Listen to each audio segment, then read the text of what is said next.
Hey everybody, welcome to another episode of the Album Club on Heavy Metallurgy, and happy birthday on Saturday to Tony. And I think Jim, your birthday's Saturday too, isn't it? What's today? Yep, Saturday the 11th. That's correct. Yep. Haha. So yeah, there you go. Oh, I got the birthday celebration. There you go. Kellen brought balloons. Perfect. cheers everyone. Hope you're all having a great week.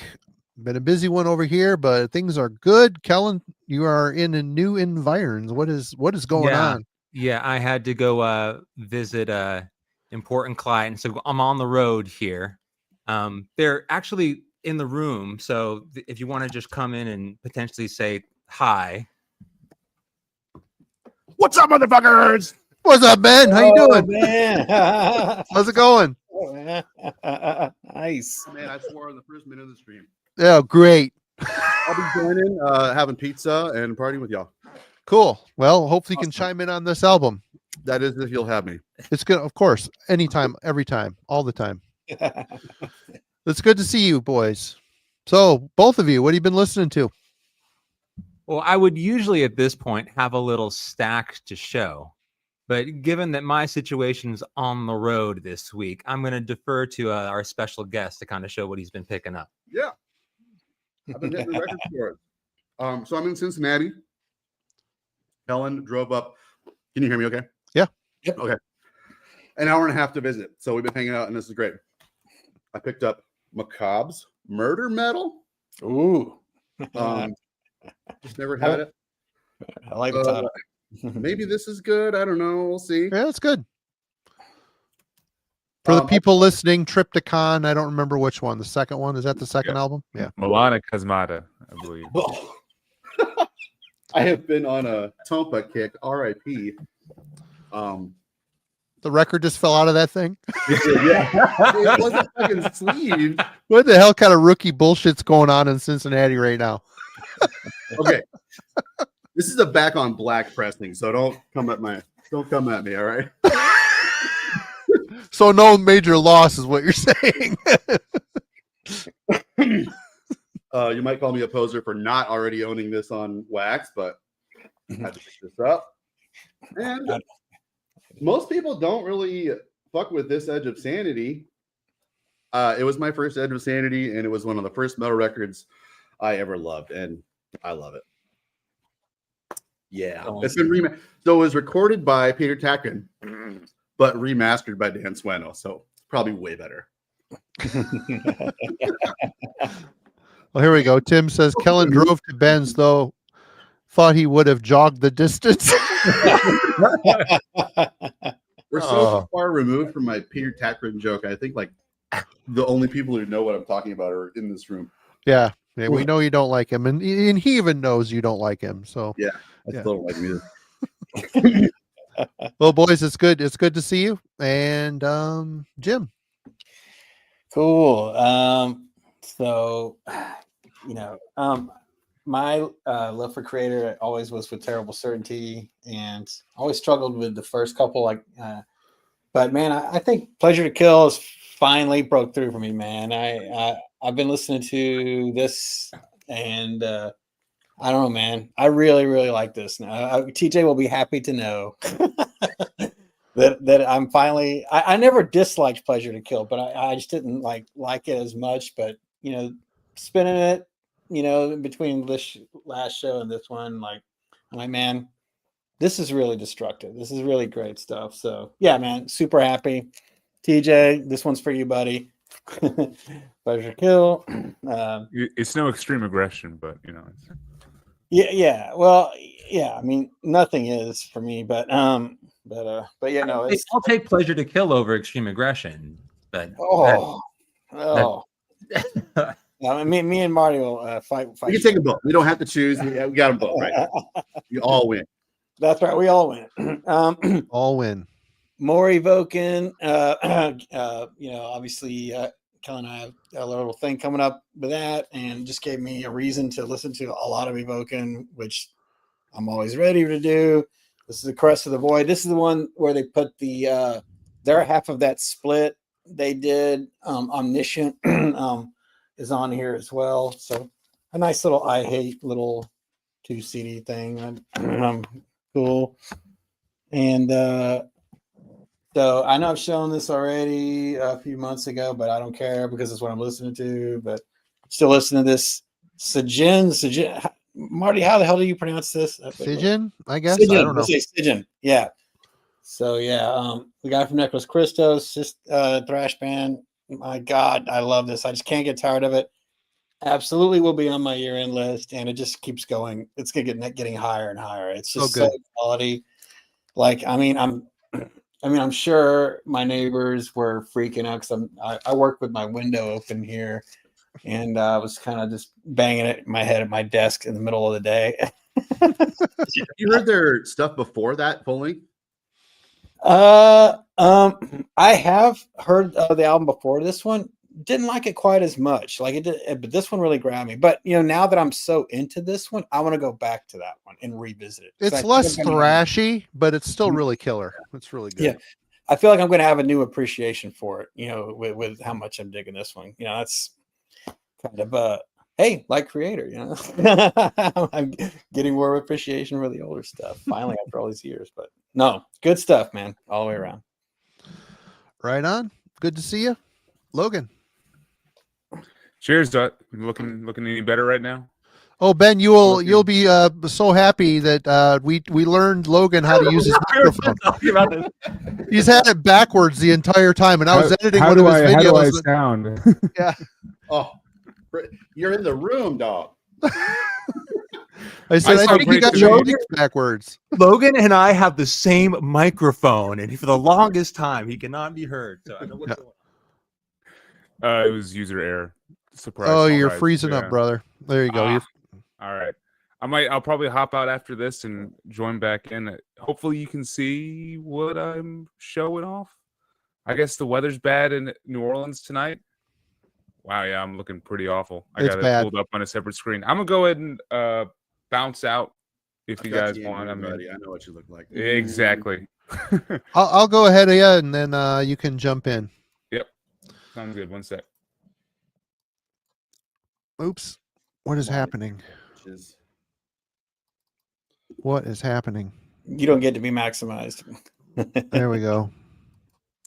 All right. So yeah, I've been super busy this week. A lot of printing. So I've been out going through piles of music people have sent me and getting around some stuff I've been putting off and putting off.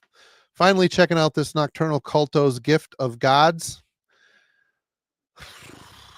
It's just not good. It's just, I hate to be that way, but it sounds like later day Dark Throne. He's going for heavy metal. He's playing drums he's playing everything on this and singing. He's got another guitar player, a K.A. Hudbreeder, playing guitar as well.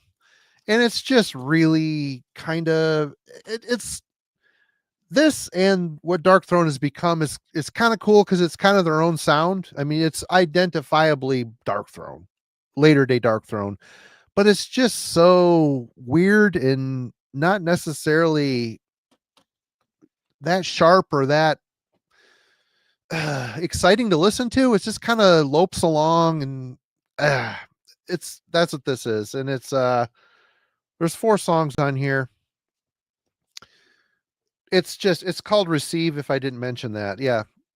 Gift of Gods is the name of the band. Nocturnal Culto's Gift of Gods Receive. It is just, if you love this later day realm that Dark Throne is in, hey, you're probably going to like this. I do not. And I'm back on this again. This has been fun. Sinister Oath, the latest from Coffins. Awesome cover artwork too. It just absolutely crushing. These guys have done the same album, 15 times? Yeah. And really, it's just so it's simplistic in a good way, and they're just so brutal, and they have just a good, rich, nasty, organic sound. It's fun. It's fun. I keep ending up tracking down their records as they go along and enjoy it. Yeah, finally put this thing on again. It's been a couple minutes. Door to Doom by Candlemass. Yeah, good. Ever since what's his name from Solitude Eternus? What is his name? Rob Lowe. Rob Lowe, I got to get this guy back in. He's still frozen. Nope, there he is.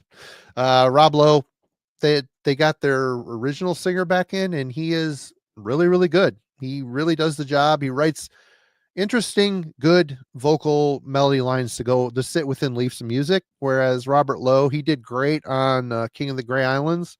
After that, it was bad. He followed each riff verbatim, chorus, the name of the song over and over. I don't know whose fault is that. Is that Leafs or is that Robert Lowe's? I don't know, but Death Magic Doom, and it just really hard to listen to. But yeah, they got the main guy, the original guy, back in the band, and things are good. Is this the best Candlemass album? No, it's not, but it's really, really good Candlemass. Big improvement. He really brought him back from the brink of the fucking toilet. Like, absolutely. And this band, it's on Void Hanger. They're called Mistras, Castles Conquered and Reclaimed. Is that an Eihwaz project? Oh, Was that?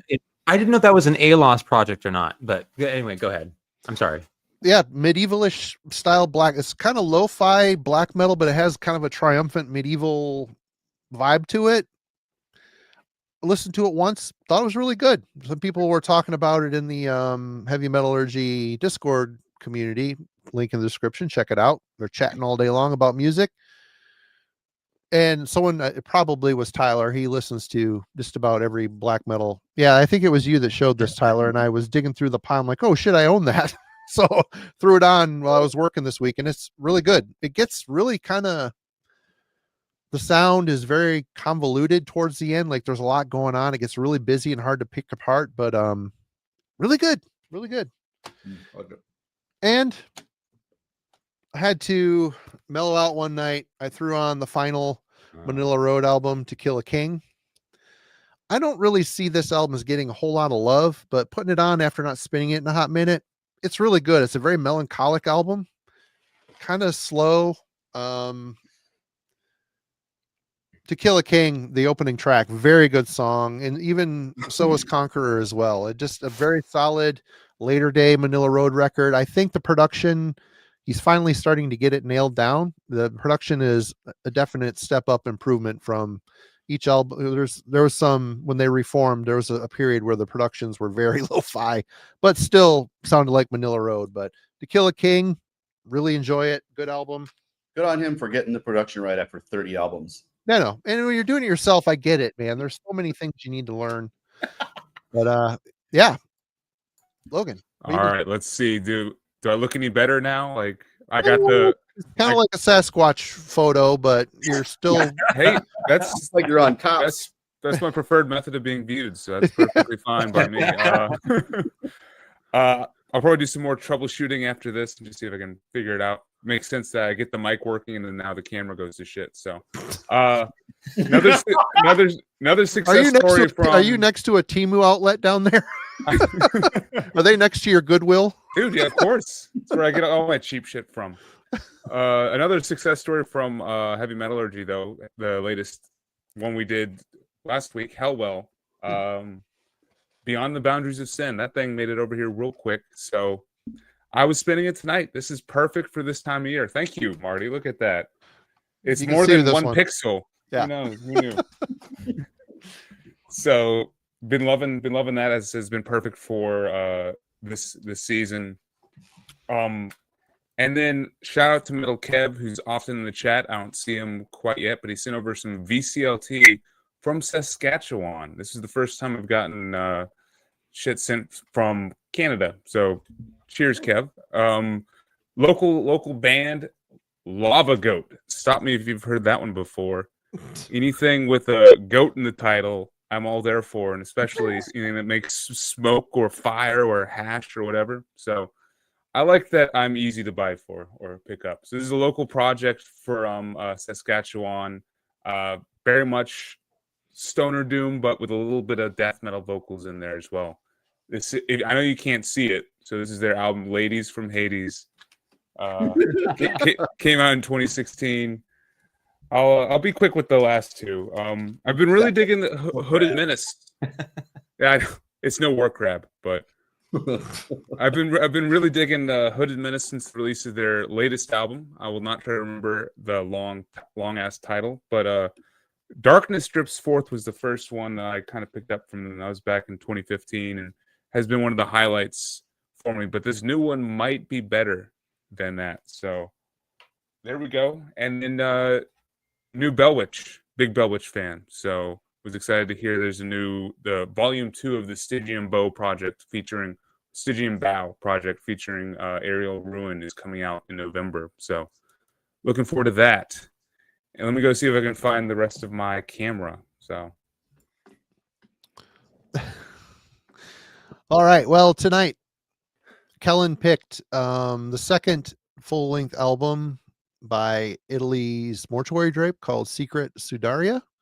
And for those of you who don't know, Mortuary Drape is an Italian black/death metal band formed in 1986, and they have released 6 albums. That is all the information that Wikipedia felt like giving us. So there you go.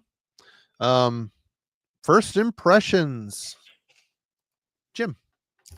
First of all, Wikipedia is on crack. This is way more thrash than black death metal. Like, Yeah. there's a little tiny bit. There's some death metal in here, but this is black and thrash, man. There's hardly any black metal in it. It's very thrashy. Yeah. Yeah. It's really more about the vibe and the feel and the vocals, lyrics, like, you know, they give it to black metal, but the riffs are all thrash, you know, with some punk in there. So first impressions. I'm more familiar with the debut, All the Witches Dance, and I feel that album is a little bit, you know, for me, more evil than this one. This one still is evil, but there's something about like this album to me that came across like a little more like the evil is more tongue in cheek. Like, I don't know if that's intentional or not, but that's the vibe I got from it. Like it's still there, it's still dark, but you know, some of it like just came across as more spooky rather than evil for me. But that's okay. Like it's not really a dig so much as just something different than kind of I was expecting, you know, because I'm like I said, I realized after playing this, like, oh, I hadn't heard this one. I thought I had, but it was just the first one. But so you know, riff wise, I think it's great. Good bass playing on here. The drum sound is very strange to me. You know, we'll get into that later. That took a little getting used to. But yeah, I kind of feel like it's almost like early Rotting Christ with thrash. Like, you know, like it kind of has that sort of a vibe to me. You know, none of which is a bad thing. You know, some true bangers on here. The only time the album loses me is I think some of the samples are annoying and distracting. It doesn't like kill the record for me, but it did get to the point where I would be like, oh, that part's coming up, and I fast forward it to get past it. So so yeah, I think all in all, it was an enjoyable listen. The more I dove into it, the more I sort of uncovered, and you know, there's some punk flourishes they threw in here, and kind of in exchange of there's like Celtic Frostisms and Hammerheartisms on the first record. I feel like that was exchanged for these more like punk feel. A lot of D beat. Yeah, a lot more of that, you know. So we'll talk about all that, but you know, a good bit to unpack here, as you know, as a record in general. And you know, but I will say that, you know, the overarching vocal performance like keeps the darkness like in sort of in your face, and that's what kept it from becoming more like a venom type feel for the evil for me on the record. But yeah, as you can see, I mean, already I'm kind of all over the place in my impression discussion here. So but that's kind of how the record is. It's a little all over the place, but I think it's something that's in this instance kind of commendable, because it doesn't really fit in any niche at all. It's sort of just carving its own, which isn't a bad thing. So we'll talk about that later. For me, I used to own this. I had like a MFH Productions put out a bootleg of this. He gave me a copy of it, and I remember not liking it, and I got rid of it, gave it to somebody. Did I give it to you, Kellen? No, didn't give it to me. I don't know who I gave it to. I gave it to somebody, but anyway, Kellen picked it. I was like, okay, we're gonna get. This is in his wheelhouse. Yeah, I'm gonna get to the bottom of this. I've listened to this album a bunch this week, and it has taken me the longest time to put my finger on why I don't like it. It's got the hallmarks for everything on there that I should like about a record. It's got, this dark, they hint at a black metal. In fact, as I was harvesting images for the thumbnail, I come across let me see if I can find it. Yeah, Mortuary Drape, evil necromantical black metal.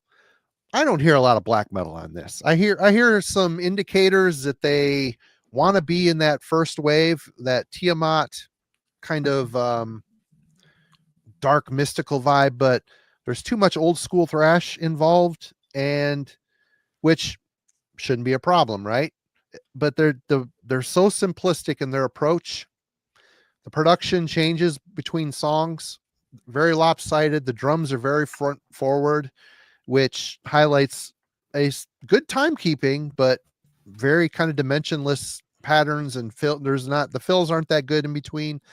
It's one of those albums that you listen to, and I'm like, okay, I can hear how this could have influenced bands like Necros Christos. It's got that kind of evil, simplistic. They're going for hooks, but the hooks are so simplistic. It's like, I've heard this before. I know where this is going. The vocal lines fall into exactly where you think they should. It's just like, I've heard this album 10 million times, and there's very little excitement or stuff to keep me interested throughout the listening. So it's surprising, because ultimately there's some good songs on here. There's good moments on the album. Just the album as a whole, for me, first impression, wallpaper, man. Sorry. Logan. All right, are we looking any better here? Am I still Not really. Am I still the mine guy from Minecraft? God damn it! This is what happens when you don't pay your bill, your internet service down in yeah. New Orleans. Down in the swamp. Yeah. Well, I'll make do for now, and hopefully I'll figure it out by some point. Thankfully, you just have to hear my voice, so first impression, and that's what counts. The microphone works, and that's what counts. Loud and clear, brother. All right. Finally.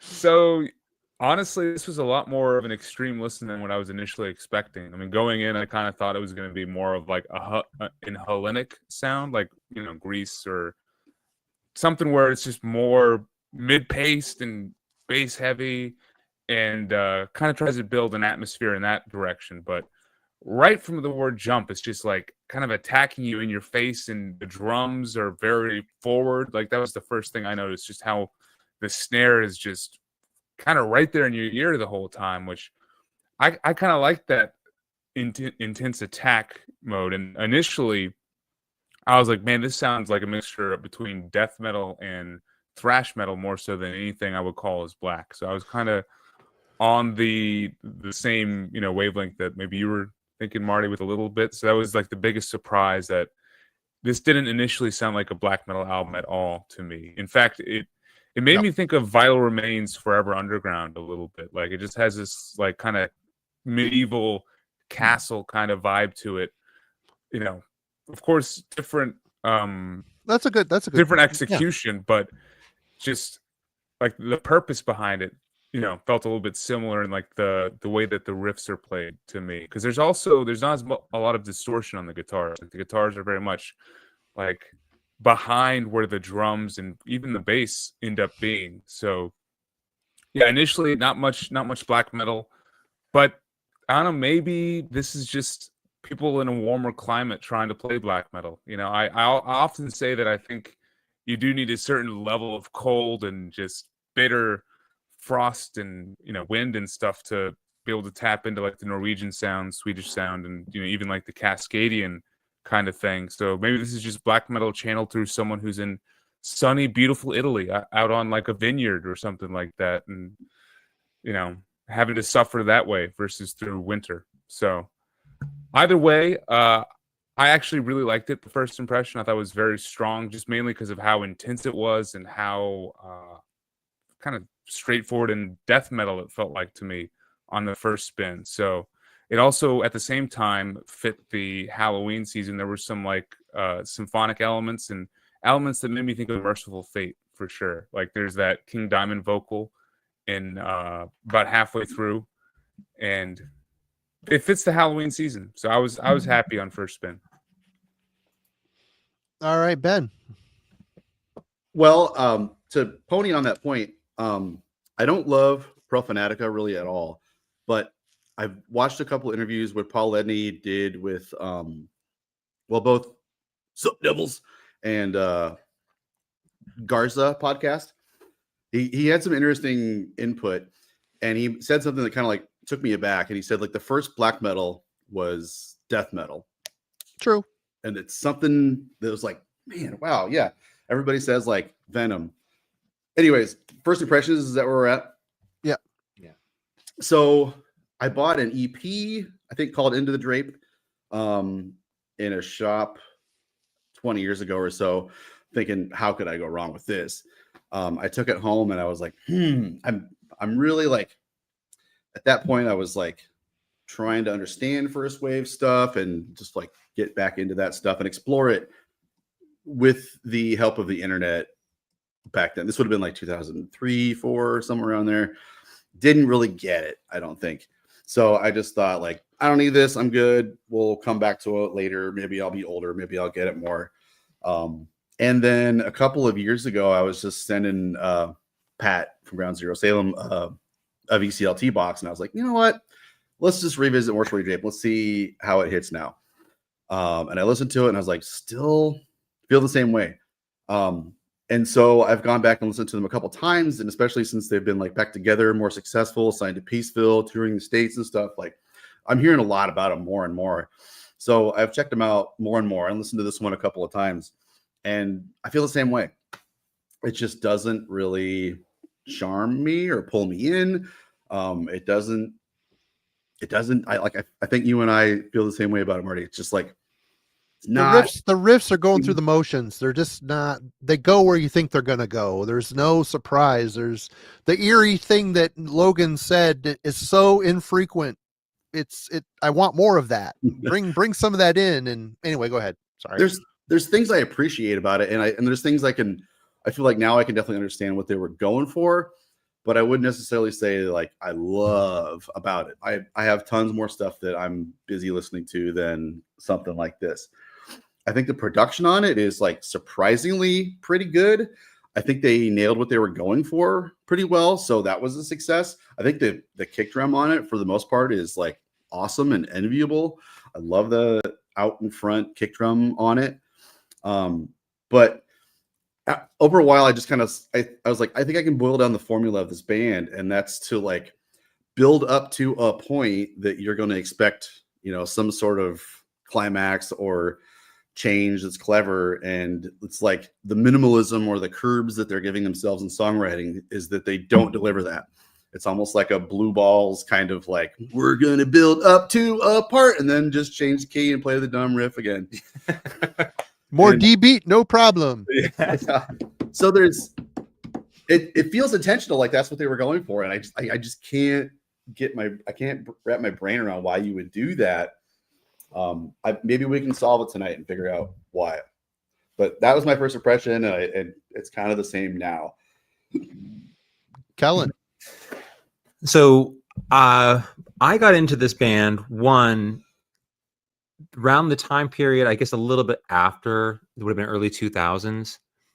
And first off, if there's ever a band to sort of get you intrigued based on the album artwork, All the Witches Dance and this record for me, I saw this and I thought, I definitely want to, you know, I mean, this is worthy investigation. I think what's interesting about it though is it was kind of sold to me as at least an occultish listen. And where black metal is heading by the end of the 90s into the early 2000s, it's like there's all sorts of avant-garde stuff, there's more industrial stuff happening. And here's Mortuary Drape with, you know, bones and candles and everything on, you know, graveyard. And it's like, this sounds so rudimentary by comparison, like deliberately simplistic. And it just totally swimming in the opposite direction in a lot of ways. That they were kind of my first exposure, you know, to the earlier, like the Hellhammer, the Celtic Frost, that kind of stuff. This band opened that door for me. I probably wouldn't have been as interested to check out Venom Records had I not heard Mortuary Drape. And so they're also like come at this impasse because the bands that I kind of get interested in, like when I listen to, I know you, not your thing, Marty, but like I listen to like Negative Plane, and they're a band I also can sort of like, yeah, there you go. I knew that was going to Fuck off, Marty. we get a thumbs up over here. So It's too city. It's city black metal. Sure, It's not, but, right. I like woodsy black metal, not Sure, city black. I get it. I get Anyway. it. But like, What are you driving these days? A family van? so City? I am grocery getter. so, but like, even like, you know, Malacarpatan, like some of the bands that are kind of interested in exploring the sound of first wave black metal in a more primitive way, Mortuary Drape sort of like is the bridge for me. I think there are bands who probably did more with it that came in the years after or helped to revitalize it and put a sort of new spin on it. But they're just a band at this time period that is going in the complete opposite direction of a lot of what I was listening to. Yeah, it feels out of time. Yeah. And I think, you know, I look back at it, I think your criticisms, you know, every time I listen to this, it's like, this feels more simplistic than early Possessed, you know, it Way is more. right. And that's They're like a bit- step above Beharit in a lot of ways. Sure. you know? There's something to just that is to listen to this. You're like, man, you know, Ben and I were talking about it. It's like whatever sort of creative riff sort of idea has been deliberately suppressed almost. And so the lifeblood of these records, I very much agree with Jim. There's the whole creepy thing they have going on. I think All the Witches Dance probably takes that to a greater level. That feels the ritualism aspect of that record, I think, is on display to a greater degree than here. This feels much more streamlined in terms of its approach. But it's always an interesting band because they seem so confused in terms of like what they want to be or what they want to sound like. But I also feel like it was some degree of like an artistic statement of we want to be anti what is going on right now within extreme metal. Yeah. We don't want to be like death metal was incredibly technical at this time period. Black metal was becoming more adventurous and sort of taking a, you know, similar route. Thrash, I mean, in 97, what is Thrash doing in 97? Yeah. So I feel exactly, just shake your head. So I think they're an interesting sort of like looking into the past in a way that I think kind of preceded a lot of the bands that potentially would take a similar sort of route in the years to come. So I can't believe I get to be here for this. Like, I'm here. It's fucking real. Like you're watching a lecture right now. It's great. So In room with a poet of metal. Yeah, there's no paper in front of him or anything like that. That he's just like. If this had come out like 10 years earlier, man, that's a stretch. Like 91 or 92, it would make a lot more sense. sure. And when I saw that they were active in like 86, Right. it starts to make sense, right? There just seems like, wouldn't you have progressed in the 12 years that you were active from here to here? But their whole thing is like regression and like nailing the landing. Like, just go with what your first instinct was and do it for 30 years, and then you'll be appreciated for it. Do you have a question for us, Kellen? Or Sure. So we kind of were talking about this. I'll pull it up here and put it aside so I can get these in. So Mortuary Drape, for all their extreme metal influences, also share a trait in common with many other Italian metal bands: theater and horror film. Bands like Death SS and Bulldozer also share this trait. Is it fair to trace that the majority of the influences for Mortuary Drape come predominantly from musical influences, or how much do you think should be credited towards other aspects of the Italian sort of art scene, horror, theater? How much did that sort of have a bearing in terms of where they wanted to explore that sound versus the musical ones? Logan. Discuss. All right. Do I look any better now? Because No. I'm on my phone now, phone hotspot. Ah, No, it's better. great. Okay. It's a little bit better. It's a little. Slightly. Thanks, Ben. We're Thanks- moving in the thanks, right guys. direction. I appreciate it. Oh, yeah. Yeah, this is going to be a tough question for me. I am not a art aficionado of Italy or Italian culture in general. I do enjoy, some Fabio Frizzi, and Suspiria is a great film. But I don't know. To me, listening to Mortuary Drape, it sounds like they really are taking, elementary aspects of various different genres that are, from the 80s, from the beginning era of the 80s, and kind of creating their own sound with it. To me, like it feels unique. It feels like they took a little bare bones thrash from 83, that first wave, black metal intensity of Bathory. I definitely hear Merciful Fate with the guitar solos. I think the guitar solos are great, by the way. We can say that some stuff is simplistic, but I think the guitar solo work really makes up for a lot of maybe lack of riff dynamics and variety and excitement. And there are some journeys that these guitar solos will take you on. And I feel like that's a little bit of a Merciful Fate kind of nod, to those guys. And then I agree with Jim on the whole punk thing. I think there's a straightforward punk attack, especially in like the drum and the bass performance. Like the rhythm section, especially, I think really relays a punk level intensity. And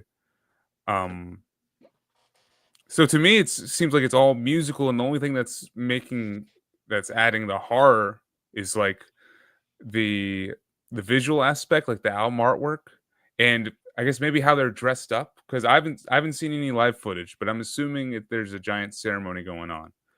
Okay, so maybe that visual aspect, which, like, how much are you going to give? Are you going to let that weigh into how you enjoy their music? I feel like that's a question you have to have. Are you going to let the visual piece be a part of your enjoyment? For me, I was very much just looking at the album cover and, listening to the music. So it was only that. And I'm sure if you did factor in the artistry of, Italy and the horror that the culture of horror that exists there, maybe you would get even more appreciation out of this. So I'll let someone else answer who is a little bit more of an expert. And I'm watching myself on stream. I look all right. It's better. It improved. I'm It 50-50, just a minute ago. It's It good got now. better. You look great. You look great. If that is that what you're going for, you look really Looking nice. Better by the moment. Better and better. Jim. Yeah, I'm with Logan here. I don't know anything about Neither.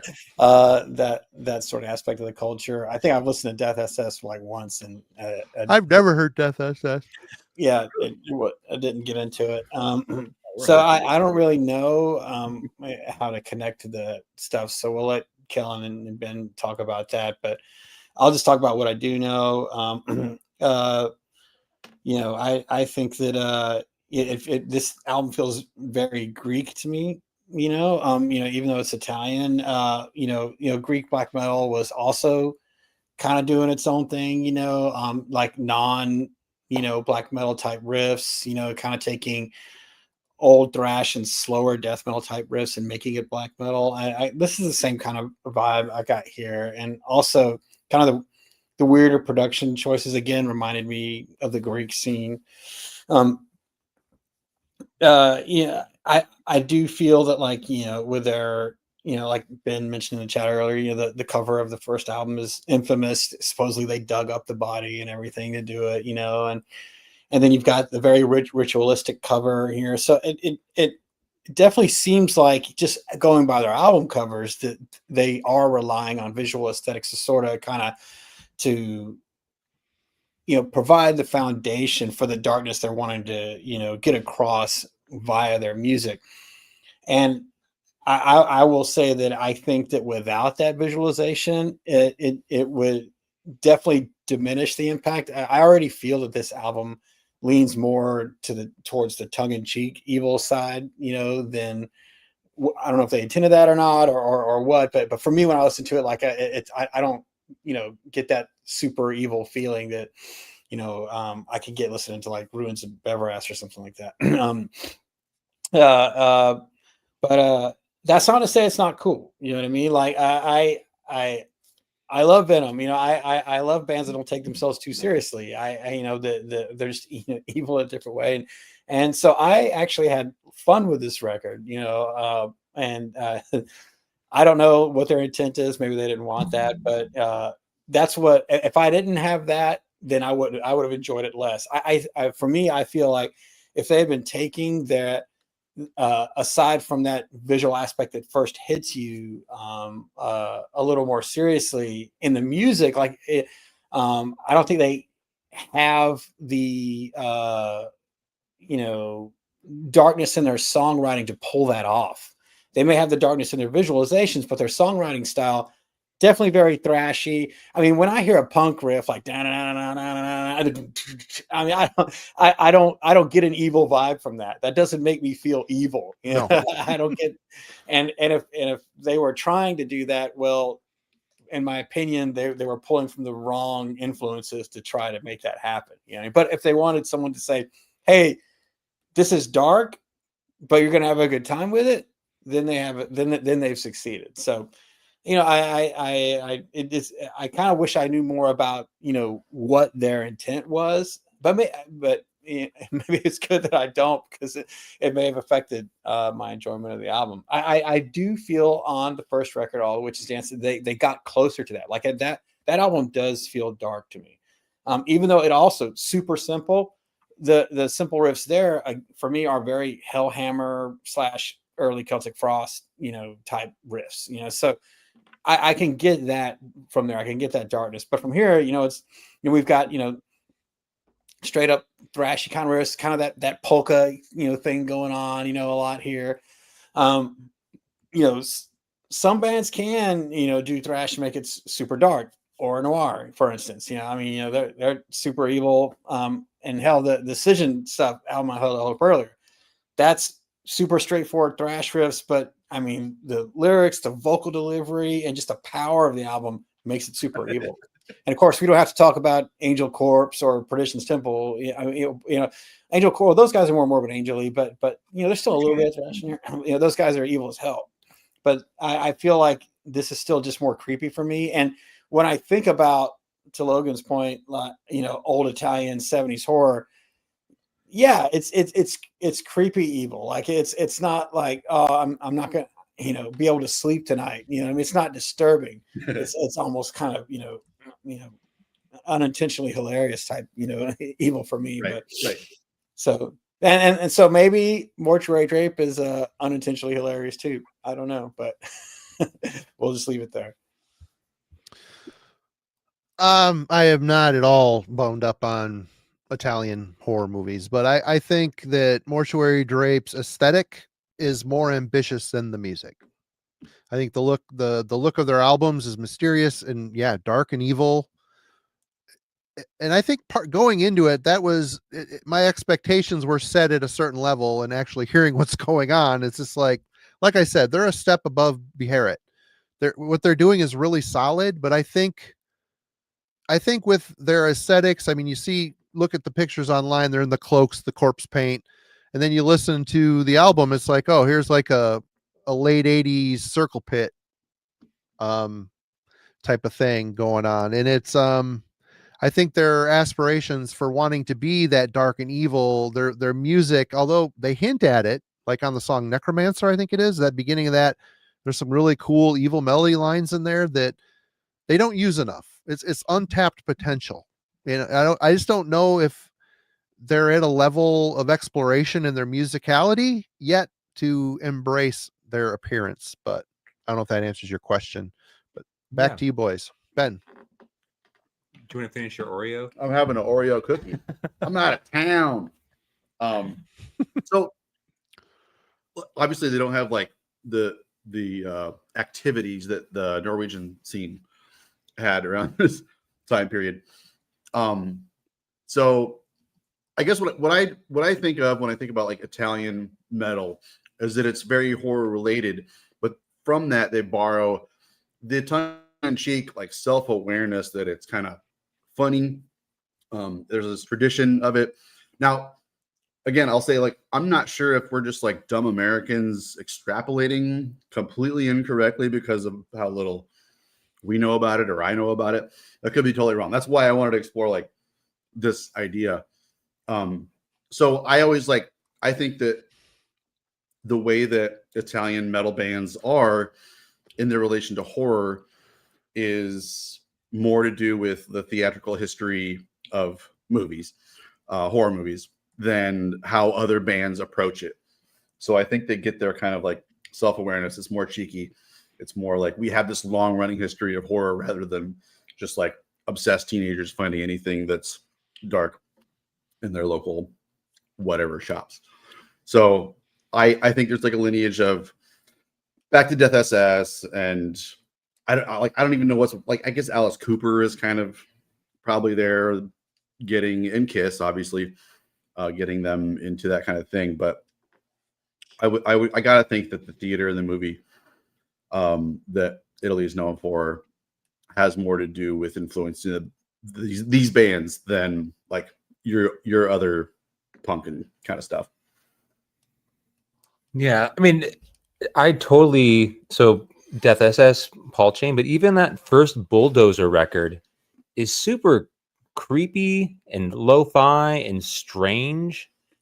And I think for me, the bands I'm mentioning, the sort of the former bands, all come from this sort of theatrical doom scene, which is also kind of proggy. And if you look at the kind of cinema and scores that were going on, the soundtracks for those 1970s films kind of bear that mark.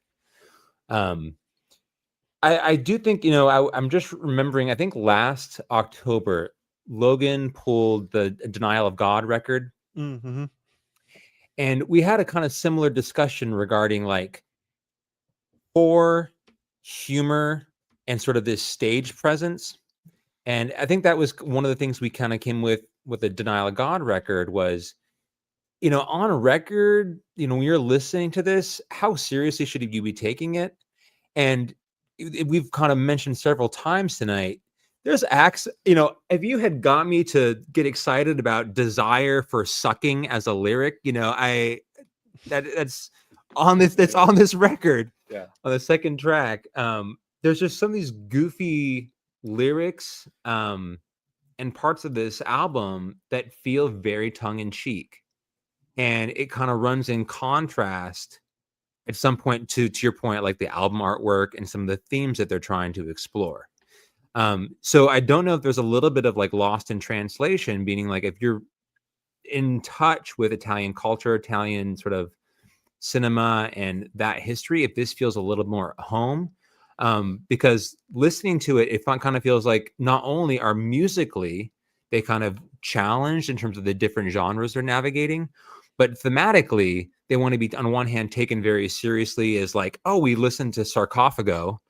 And then on the other hand, there's this aspect of them that feels like it's also a joke, or we're just having fun here. And I wonder if those sort of competing elements sort of, one, make this band a little bit more, challenging to embrace altogether. All right, well, let's talk about what's that? Great round table. Right on. Discuss the musicality and composition of Secret Sudaria.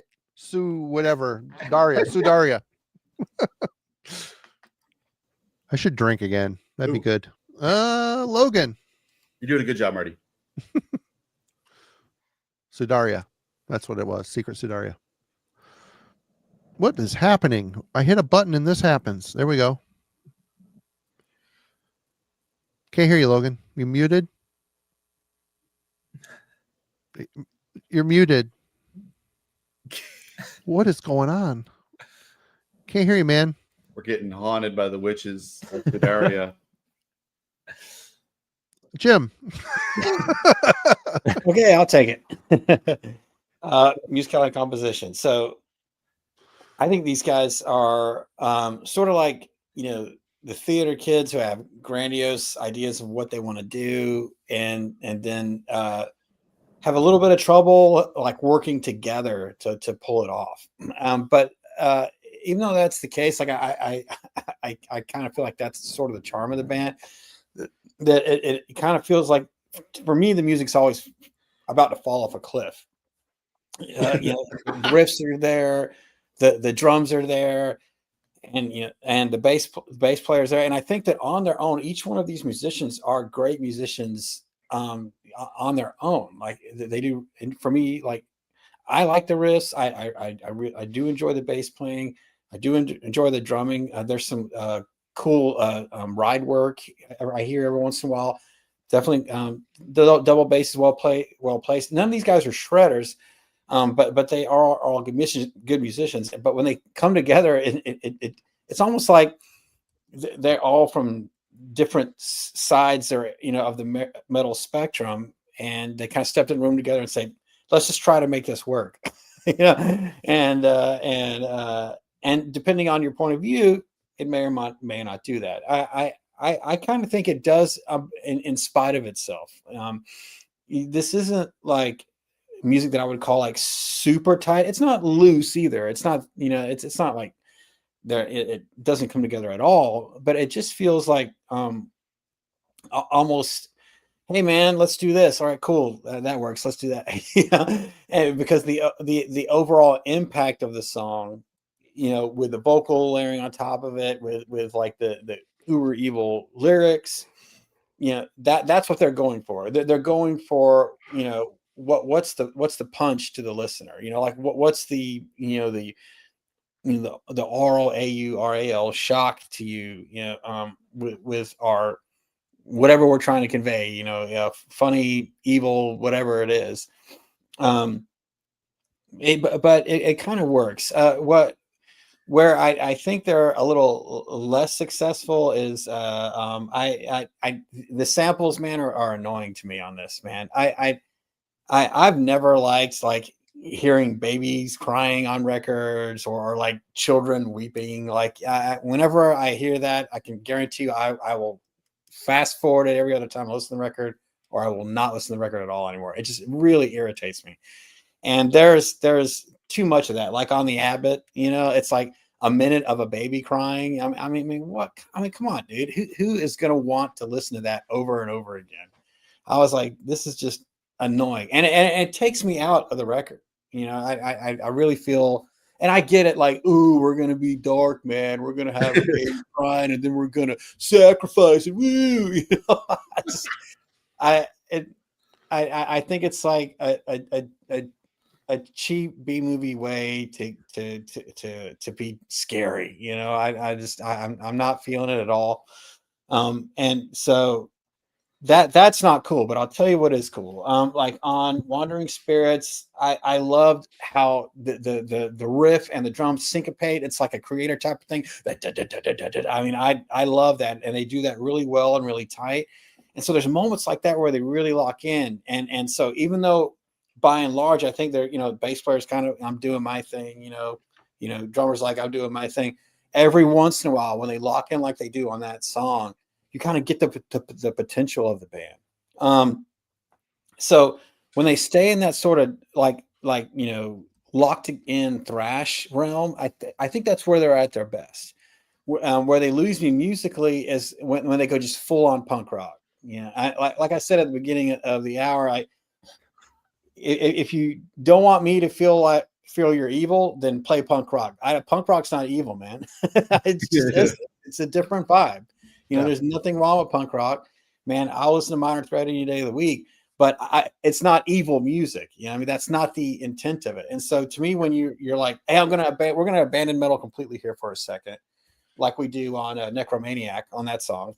and just play a punk riff and a punk drum beat for like a minute, I'm like, okay, what? You know, it just, you know, again, it's almost like different musicians from different backgrounds coming together, and they're not always on the same page. Overall, I think it works, you know, probably for that reason, because they're sort of like competing for space with their own inputs.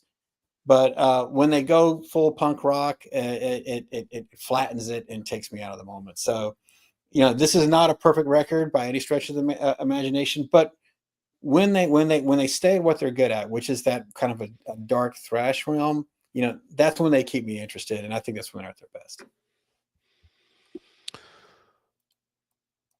Ben. I've got some notes. All good points so far. I think what first struck me was that it's minimalistic intentionally, but it's in ways that don't necessarily benefit the overall vibe or style or personality of the band. It's a hindrance. They're like, right. They're like sticking to their guns to like restrain from what they know you want. But in Wandering Spirits, about 2 minutes in, you get it. You get the potential. You see what you can be having. And that's my favorite moment on the album. It's the best song on the album. And it's like, I almost wish they wouldn't have done that, because now I see what I could have gotten and what I'm missing out on for the rest of the album. You get a little bit more. Necromaniac is also a fun song. There's little bits of highlights here and there throughout it. But to me, I just get so distracted by like, why do you keep letting me down on purpose? It also, like, what we keep going back to is like, it feels like a mix of styles that it's like an experiment. It's like sometimes the first foray down a path of an idea isn't necessarily a great result, but it's still a path that maybe someone can come to the next time around and like be more successful at it. So like Necros Christos came to mind for sure. Like, this doesn't feel like an album that I love, but if this was the first thing that got Necros Christos to go down that direction, then awesome. We can have both, right? We can enjoy both of those being true. The riffs just don't flow very well to me. The drummer ought to like do clever things that fill from one thing to another, or there's opportunities for like key changes that would make sense. And again, like, it seems like, why don't you do what you're supposed to do? And like, maybe that would have made them a more boring band, a less notable band. Maybe if they would have done things that every other band does, we wouldn't be talking about it right now. So the minimalism is definitely their foray. Let's see. I wrote, their personality or musical identity seems to be setting up the need for a variation, embellishment, or climax, and then not giving it to you. Yeah. That's what it all boils down to for me. Kellen. Yeah, so I think we're all in agreement that as much as this record kind of gets, you know, off, Obsessed by Necromancy sets the stage, that moment in Wandering Spirits, almost to me, that's like almost like a heavy metal kind of release in the middle of that. And because so much of this feels like, you know, very basic thrash, it is a welcome dynamic shift in terms of the songwriting stuff. Good to have you back, Logan. He's back. He's back. I want to, so like, yes, I can understand Jim's utter contempt towards all the babies screaming. But the other thing that I want to point, there's like a couple moments, like the beginning of, they're very passing, they don't last very long, that I also feel frustrated about in regards to this band, especially after hearing All Witches Dance. Is like, if you listen to the intro on Evil Death and Cycle of Horror, there's some good sort of ominous atmospheric touches that this band can do instrumentally without samples, and they don't bring them to life. Like, they should hold on to these moments longer. And it's a strength that I feel they let go of too quickly in a couple of these songs here that I think would have shifted away from. I think we'll all agree here. There are several times where I caught myself thinking, how different is this thrash riff on this song versus the one prior? Mm-hmm. To the point where I'm like, am I listening to the wrong album? Did I like double up? Yeah. Is this there was this certain kind of like familiarity I had with many of the thrash riffs that served to be a major hindrance on this record. Especially by 97, right? Like, I think if you were to come to the table, you've been around as a band since 86 in some shape or You form. lived during the thrash era. I get why you're still clinging to it, because So- you're thrash kids. I get it. Yeah. Yeah. So there's a certain part of me that felt equally sort of frustrated. Now, the other one, I do think, as much as sort of Wandering Spirits has a sort of the light bulb going off moment, I do think Cycle of Horror is actually one of the better songs in terms of structural elements, meaning there is a D beat section versus sort of a double bass section versus a solo section. Like, you can see here, the songwriting style there is a bit more developed. Variations. And it's like, that's so elementary, but at the same time, in juxtaposition to the rest of the track listing here, it feels a little bit more fleshed out. So I guess, while there are elements that I think are solid about this, and obviously, like, I've come to this record with a good amount of attachment, there are parts of it that I feel a bit frustrated in terms of how they don't sort of develop over time, or there's missed opportunities throughout this record. So just general thoughts on the songwriting there. Dude, you were cheating off my notes the whole time. I started this whole thing off. This band has a lot of untapped and wasted potential. A lot of ideas that just, anyway. Logan. All right, last attempt. If this doesn't work, then you guys got it. I can tell it's all in capable hands and everything. I don't want this to be something that detracts from a good conversation about what I think is a good album. So, As long as we can still hear you, you're all set. Okay. I'll limp on then. So yeah, my first question when actually sitting down to kind of digest this thing and work through it was still trying to figure out, like, is this a black metal album? Like, I really thought this was going to be some kind of black metal release, and it, for the longest time, it certainly didn't. It sounded like anything else but that. I mean, of course, the guitar performance is inherently thrashy. I can tell that kind of seems like that was one of their root influences, especially like some Bay Area thrash. Like, I feel like I hear some Slayer kind of riffs in here from time to time, especially in the earlier portion of the album. And then, like, there's a death metal vibe in the vocal performance, very much like kind of staccato, straightforward, gruff growl, which is very unique on a album like this. But I actually like how it's, you know, he enunciates fairly well, and you can kind of hear all the different lyrics and stuff that he's putting forth, and, you know, the intensity that is there, and I think that adds a lot to this kind of album. And then there's the punk elements, like the punk drums, the bass performance is fairly punk forward, and I think the songwriting itself, and that's kind of when, like, it started to click that maybe that's the black metal aspect of it. It's simplicity, you know? I mean, Dark Throne, Transylvanian Hunger is only one riff a song. How many black metal bands are just like that, where they're literally just one riff, two riffs, and they're just going doing the same thing over and over again, and it's about repetition. And I feel that with this, it's all about kind of making it something simple work for the whole duration of a track. And to me, they succeed, and there's a swagger here, and a definitely an occult vibe, which I really like. And I definitely don't think it's scary. I'm glad that Kellen mentioned that Isle of God album that I did pull last year. That is very much a seasonal album. Like, it feels like this time of year, the changing of the seasons, you know, it's getting darker sooner, and it's Seasonal how in general, and like that, this has that similar vibe, and I think that's partially why I dig it, and I ended up kind of clicking with it. It feels like, you know, what I want an album to sound like between the days of October 1st through October 31st, and I think it has a place, you know, within my collection because of that. And once again, I still like the guitar solos. I think the guitar work is interesting and engaging, and especially when it breaks into a guitar solo, it's phenomenal. Like that track Necromancer, for example. What a beautiful, epic, melodic guitar track right there. And the solo in the middle, I think, really seals that song and makes me think of Andy LaRock kind of at times. So, Whoa, yeah. that's a lofty praise there. I don't know. Maybe I was looking for, something. I wanted to like this, maybe. Who knows?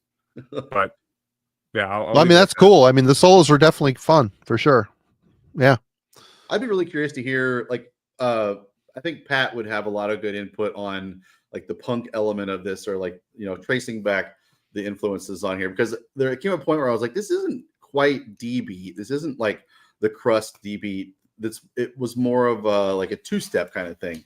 It's like the shuffle beat sort of punk, because it doesn't like, it's like a D beat, but they put a little extra zazz on it. I don't know, something. I think it's like less than that. I think D beat and crust has like a scalability, like you can add more intensity and play it as fast as possible. But like the two-step thing to me is like Oh yeah. It's more of like a bouncy kind of danceable sort of tempo to me. It's like crossover. Do you think they were listening to crossover records? Not much. Okay. I mean, I'm trying to think of like something to be thrash sort of adjacent that you would get a potential like influence for the drumming style. I'd be closer to punk, but Mhm. yeah. Logan, were you done with your points? I'm sorry. I didn't mean to cut you off. This is the thing on. All good? You're muted again. Okay, he's muted. Okay. All right. Well, for me, really, I'm pretty much in line with what Kellen said on the whole thing. And really, and Ben also alluded to this earlier, it's frustrating when you hear it's the combination between, where is it? Where are my notes? Yeah, the Secret Sudaria. It's like the instrumental, like a minute long instrumental that goes just before that cycle of horror. It acts like this really cool, minimal, creepy intro.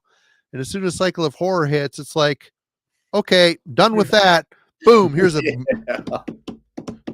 and they do it forever. I'm just like, oh God, the bait and switch. You could have built on that vibe and built on it and made it creepy and dark. And no, you just like, nope. The guy that likes punk writes the music is saying enough of this shit. Let's get out your pizza and let's thrash. But it's moments like that that really detract for me. And what was the other one? Yeah, Necromancer. This is another good song on the album for me. It's the most evil track on here, that thanks to those creepy melody lines and that spooky chanting of a woman, or I don't know if it's just a guy doing falsetto. I have no idea in the background. It gives it that 80s horror vibe. Yeah. More of this, please. Really. Yeah. I mean, the stage is set. You're doing it.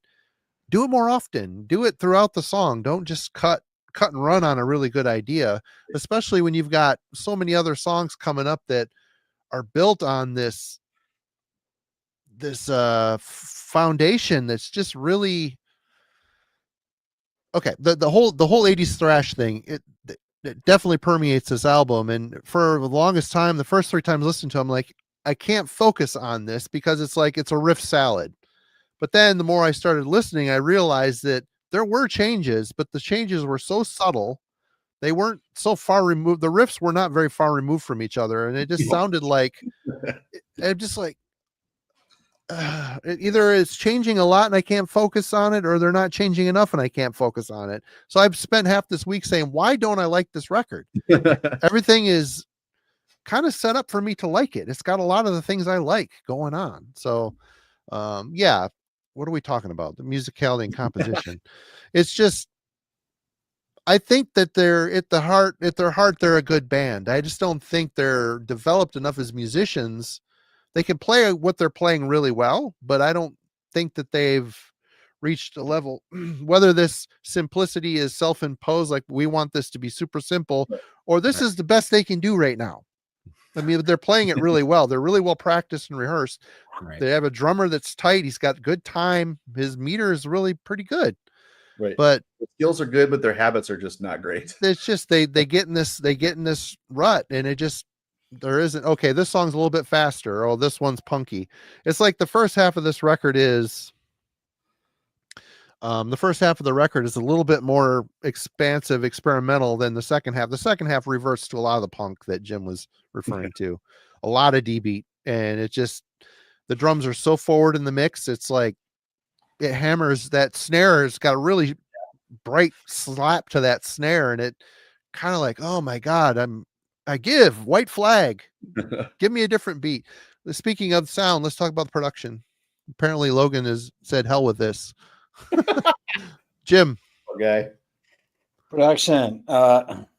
Yeah, here's where I do have some issues with it. I think the drums just sound kind of strange to me. Like they're not electronic, but they sound really like kind of like I don't know, like a sparkling and clean and way in your face. Like they feel centered in the mix, and they're kind of just pounding right into you.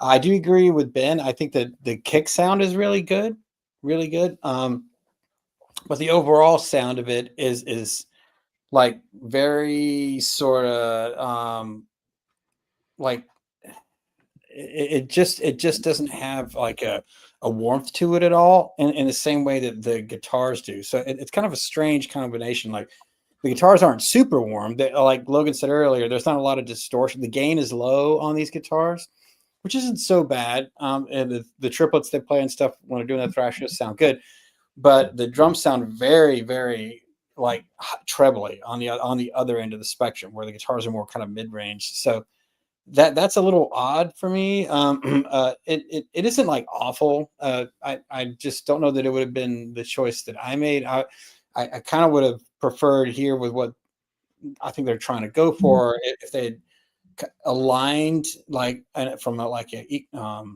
sort of a spectrum perspective, the sounds. It's like if we're gonna have more mid-rangey guitars, maybe have the drums sound a little more mid-rangey instead of like super trebly on the drums and then kind of mid-rangey on the guitars. Not a huge gripe, but something that kept the drums sort of center for me, and it made it harder for me to sort of discern the guitars at certain points. It almost felt like they were getting overpowered. The vocals, first of all, I love the vocals on this. The vocals are great. Yeah. Like raw, evil. That is where they succeed in being evil. The vocals are definitely evil. The lyrics are evil, and they propel the songs where sometimes the music may feel like it's kind of petering out in certain terms of power. The vocals never let up in terms of energy. They're there, and more than anything else, they pull the music together and give it the darkness that I think they were trying to aspire to, and which is subverted somewhat by the interplay of the music. But good vocal performance here. I wish it was pulled back some. Not much. It's not that bad, but it is a little loud. I just wish the guitars were louder, because you've got super loud vocals, super loud drums. Guitars are kind of back there. Oh yeah. Fortunately, I don't have that opinion about the bass. The bass sounds great. I can always hear it. Played really well. And this is a cool example of a 90s extreme metal album where it's not distorted bass. There's a little bit of distortion on one song. I think it's the very last or the second to the last. Yeah. Is it Necromaniac? It's definitely on Malediction that there's some distortion there. But there's some on Necromaniac too, when he's doing that thump thing. Yes. Oh my God, what the hell was that? That's like my favorite part of the song, man. I mean, surprise, right? But it's like, that's a really cool part of the song. But anyway, throughout the rest of the album, he's pretty much playing like a clean bass tone, but it still sounds really great and has a good thickness to it, and it cuts through. So out of all the instruments here, I think that's the one that's most successful tonally for me. And they got that nailed in correctly, and again, the vocals sound is good. I just wish it was pulled back, but all of these things put together sort of add to its charm for me.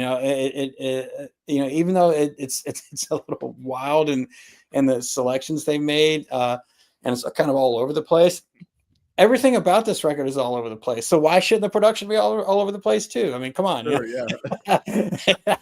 If the production was super right on, then it wouldn't make any sense in context of the rest of the record. So I'm good with it.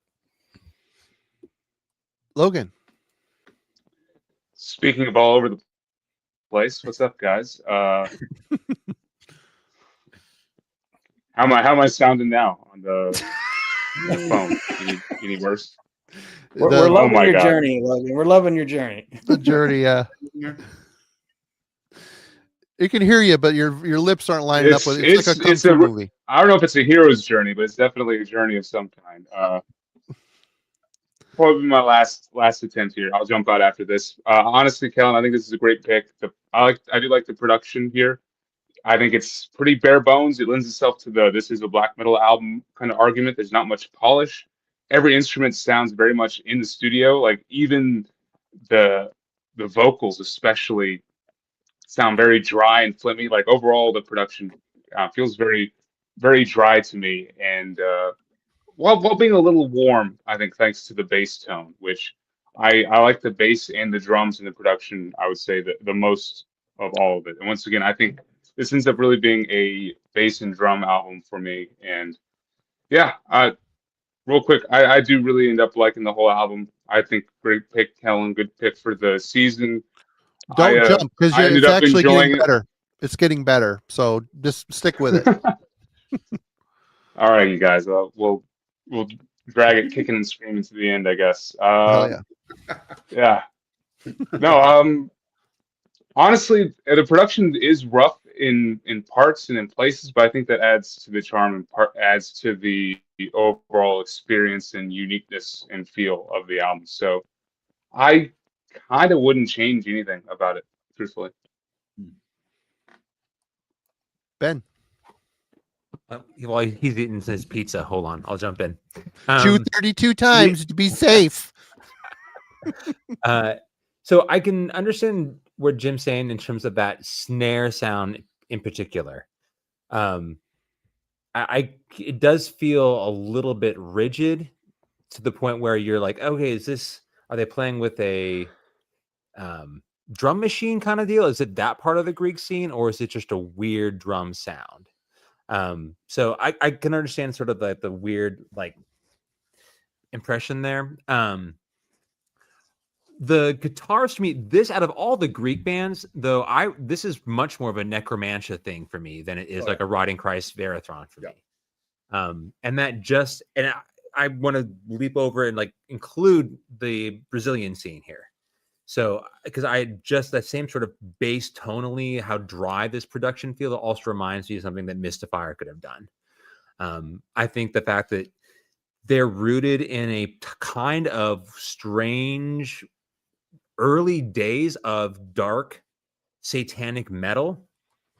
So if you want to include a band like Sarcophago in that, they aren't extreme like that in my mind, but I think tonally that's where I go in terms of the production, in terms of the sound, in terms of the bass presence. I agree. It does feel like guitars relative to the bottom end of the sort of sound feels thinner, but also just rougher. There's not a lot of clarity in terms of the guitar voicing here, which also does not help that their riffs are incredibly rudimentary. Like it just feels messy in there. So I do think though, the vocal production on this is awesome. That whole part of like desire, like that, like progression in the midst of that breakdown, I absolutely love. Some of the screams on this are wild. They're cool. Yeah. So even though like the cadence, I think is probably where we have an issue. It's like he's just he's decorating riffs that don't inspire much. Sure. Yeah. So, but actually the delivery though, I think is what makes this feel more extreme as something that could pass in 97. Right. This feels like a vocal style that it probably was much further in terms of its development by comparison to like the early 80s stuff. So I do think that is probably the most intense and extreme aspect of their sound. Is just the vocal delivery here. I just another missed opportunity. if you're going to do a creepy occultish record, if one, please keep the doom elements, the atmospheric elements, songwriting, right. but also the sense of like just eerie space. This record to me feels a little bit like streamlined in terms of the production style, where they don't really develop any sort of room for, if you want to do the album cover, if this is supposed to sound like that album cover, they missed that. And the mark for me, this is just a little bit too simplistic and straightforward in terms of the production. So there's not a lot of sense of like ambience to this listen. Right. And I think that's another sort of missed opportunity in terms of the aesthetic they're trying to drive home. So I love the overall bass presence on it. Jim, I'm so happy you brought up that point, because I was like, it sounds like he's slamming his forehead into his bass guitar. I don't like this. I don't know what's going on here. That does not look like a Larry Graham sort of thump, right? Like that is something very different. So I'm glad you pointed out that moment. I do think in Wandering Spirits, though, that's also a cool little clean bass break. The guitars kind of drop off and the bass kind of rumbles through there. And I'm like, that's a heavy metal moment in terms of like instrumental separation and then before coming back together. So the bass presence on this is great. To your point, it's not heavily distorted for the most part. But I do think it does not sort of sit higher in the mix in the way that would remind you of like a progressive death metal record. It's ugly enough, right? Yeah. Where it sits deeper into the mix. So those are two aspects I think are great. Guitar, snare sound, it's weird, it's strange, but I think that's kind of par for the course in terms of like weird Italian metal. I'm not surprised with that at all. And I just think that this record does not have enough atmospheric elements to, I think, really elevate the overall experience. Yeah. It would benefit. So like, it seems like they're going for a less is more approach, right? And that usually depends a lot on having like an appealing guitar tone or something clever about the sound quality that gives it more kind of life to kind of be in. And that's just a big missed opportunity. I feel like maybe Necros Christos even thought like, how would this be better? Let's come up with like the greatest guitar tone you possibly could. I think Necros Christos has like the most perfect fucking savage, crunchy, heavy, colossal guitar sound you could possibly. But they're empowering riffs that have a lot of motion and movement and flow. Exactly, yeah, it's not just tone. Yeah, but tone can do a whole lot. Like I'll listen to a lot of boring albums if there's just like a guitar tone that I can't get enough of, or like a drum sound that I can't get enough of. I collect like anything that was recorded by Dan Swano. Even if it's fucking boring or something. But I thought, have you ever like lived in a house that like rented a house that had been just like painted over and over and over and over again, and to the point where like you thought it kind of seemed kind of nice, but at the core of it, it was kind of a shithole.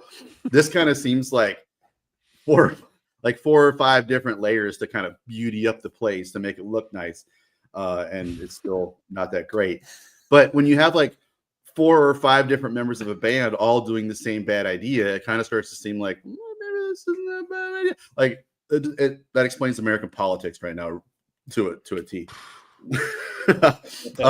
So a lot of missed opportunities. I do feel like if this would probably, I'll give away my rating in a minute, but I think if this had a great guitar tone to it, I probably would jump this up maybe 1.5 or 2 more, because I need a reason to love this album. So the drums sound fine. I wish it was more consistent. There's drop-offs where the guitars are just like not even there for me. Here's the thing. So I didn't think I was going to be on this stream until I think Monday we planned to do this. So I listened to it in my hotel room on my tiny little speaker.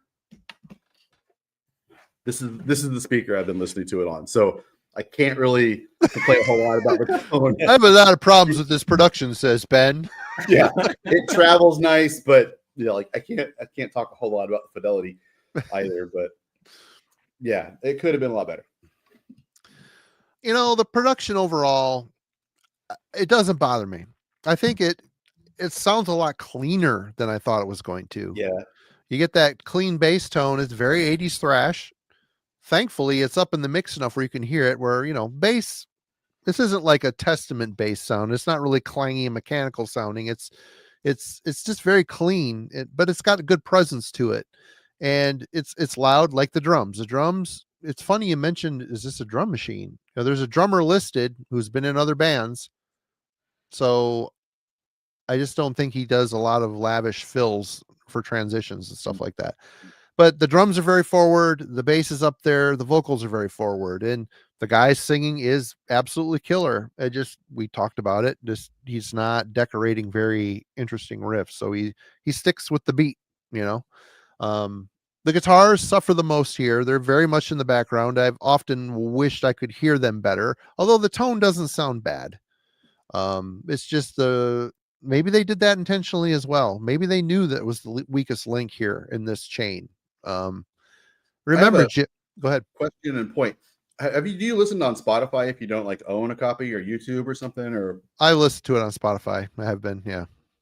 I recently, well, for other reasons, but made a switch from Spotify to Tidal, and their streaming quality is way better than Spotify. I've heard the same thing about Apple Music too. Jim was telling me YouTube was better. Someone was telling me Apple sounded better. I don't know.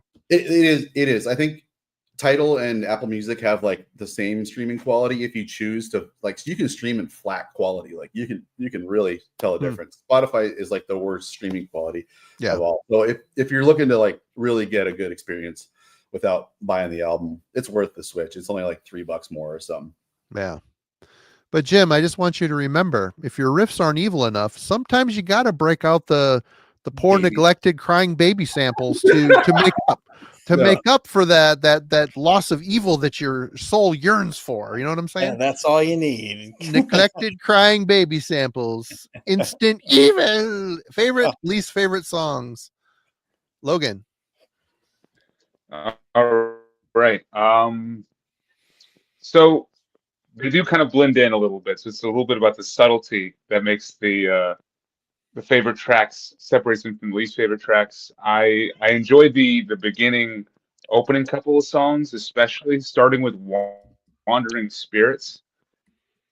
This is kind of when they have the most thrash intensity to them. This one has this winding guitar melody that kind of snakes its way through the verses and stuff, which is it's fun to keep up with, and at the same time, the bass work is this haunting tiptoe through a mansion kind of vibe, which is cool. And I think this is my favorite bass performance on the album. It's almost allowed to do a little bass solo there in the second half of the track, and yeah, has some really cool melodies to it as well. And then I like Abbott. I get the issue with the baby voices and stuff. I mean, but it's the effect. I don't know. It's Halloween. What are you gonna do? There's the Slayer riff here that I really enjoy. That kind of permeates the whole song. They just keep bringing it back over and over again. It's just this lead guitar riff, and then the drums and everything kind of comes in. And I don't know. It's very simple, straightforward. Yeah, I'm hooked every time they kind of do that Slayer break part. Necromancer might be my favorite song on the album. It is fairly catchy. It's got this King Diamond kind of vocal effect at places, and as I said, I think the guitar solo is great. It's a little bit of the melody in there kind of breaks up the intensity. And then jumping towards the end of the album, Presence is the other track, which might be my favorite track on the album. It has the most punky kind of feel, and it's just uplifting and energetic the whole way through. And the main riff and drum beat that is in the verses is just so infectious. I've been able to play that one on repeat a couple different times, and it helps that it's only 3.5 minutes as well. And then quick shout out to the ending of Malediction. I like how it goes out on the most intense note possible with him doing these blood curdling screams and just intense shouts, and just making as much noise as possible. So I think that's a good way to to end the album. As far as like negative tracks, it kind of lulls in the middle for me. Like the interlude that is the title, Secret Sudaria, is kind of not even a thing. It's just silence for a minute, and it makes the album feel long. I mean, at 46 minutes, I think this album is on the longer side, especially longer than it should be with what it's working with. And that's basically when I notice it. It's that point right there, and like the tracks on either side of it.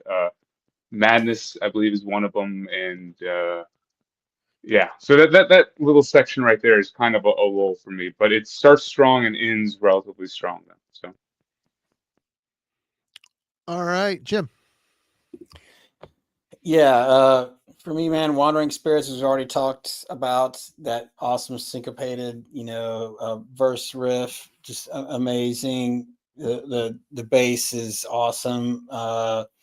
There's a cool halftime riff there that's like sort of like a bridge that has no vocals. That's really cool.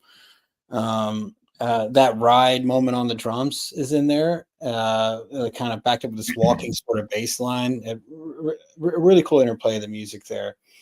And then there's kind of like these, like the only moment on the album that sounds like death metal to me. There's like the death metal kind of chords where, it's like they're playing the fifth all the way down, like Obituary does a lot of on their early records. Like, so Wandering Spirits just has a lot going on musically, really cool. And that everything kind of comes together for me on that song, vocally, everything.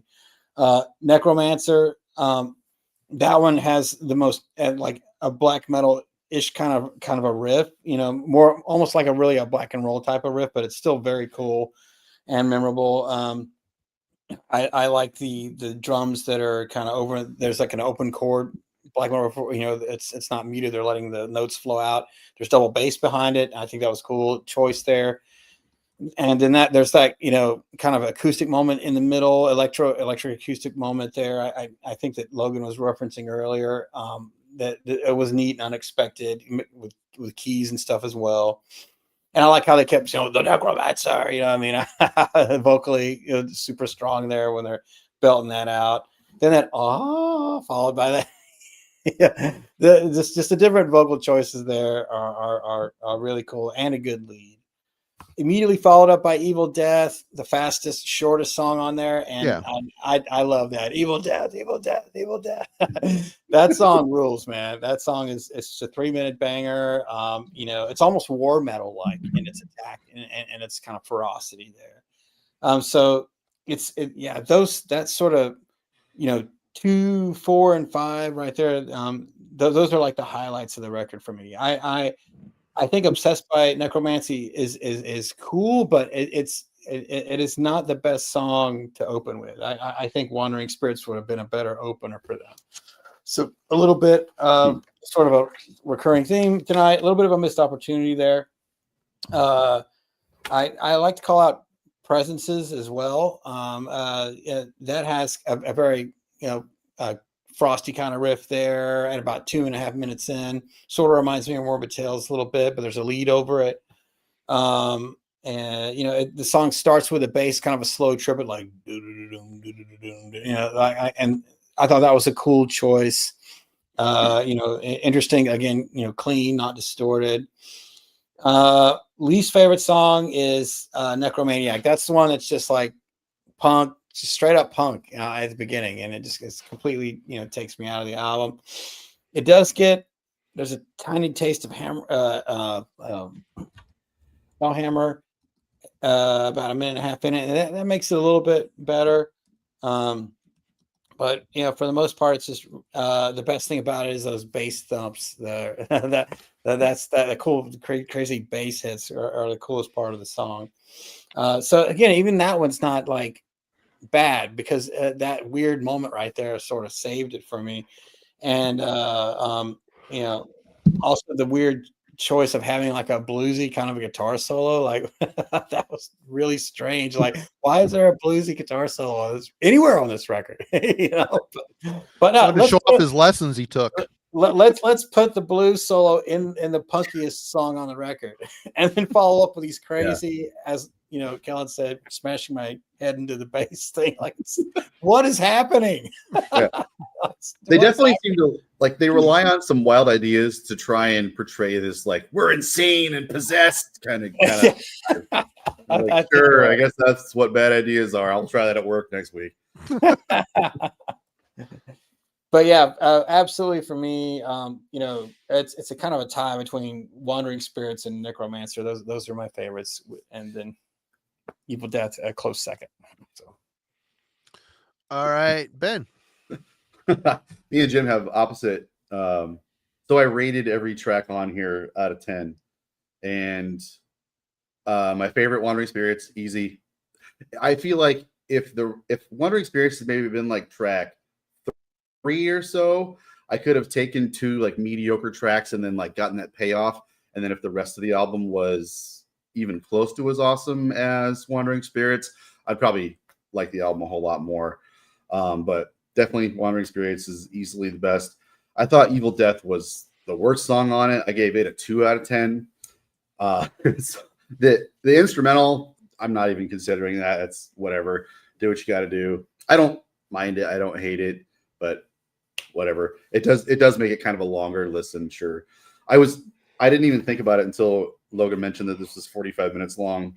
I would kill maybe Evil Death, the instrumental, and Presences, make it a 30-minute album or so, nice and tight.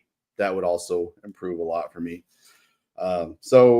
Yeah, Wandering Spirits gets 7 out of 10. I don't know. Necromancer was a 6. Cycle of Horror 5. Necromaniac was a 6. So some kind of good variations, but all in all, pretty mid-level ratings. Kellen. Okay, well, I will join Jim on pro Evil Death. That song for me is the most barbaric on this record, and that's what I enjoy about it. It's probably a well that they went to often and visited here. I wish they did that kind of once, but I don't mind the punk stuff. We've already talked at length about Wandering Spirits, so I'll leave that alone. I really enjoyed overall Cycle of Horror. That's another one that was high on my list in terms of a song that I enjoyed. Least favorites. So I think overall where this album suffers, I don't have an egregious error. It's just too much of this kind of same thing. That's my biggest complaint. Oh, yeah. I do think, though, one of the consistent things we talk about on this is how to open and close a record. And the open and closer here aren't standout moments at all. I feel as much as Logan's point, sure, the closing scream on Malediction, it totally works. The previous 6 minutes I feel don't stand out in an exceptional way, right? In the same way, I don't feel Obsessed by Necromancy is in a way that if I wasn't already invested in this record, I don't know if I would have been sold by that first track. I listened to this record and I'm I kind of know what I'm getting into. I want to explore what Mortuary Drape has to offer based on their importance in my mind. But if you were to be completely blind and you put this record on, it kind of feel hey, it's a dark thrash song.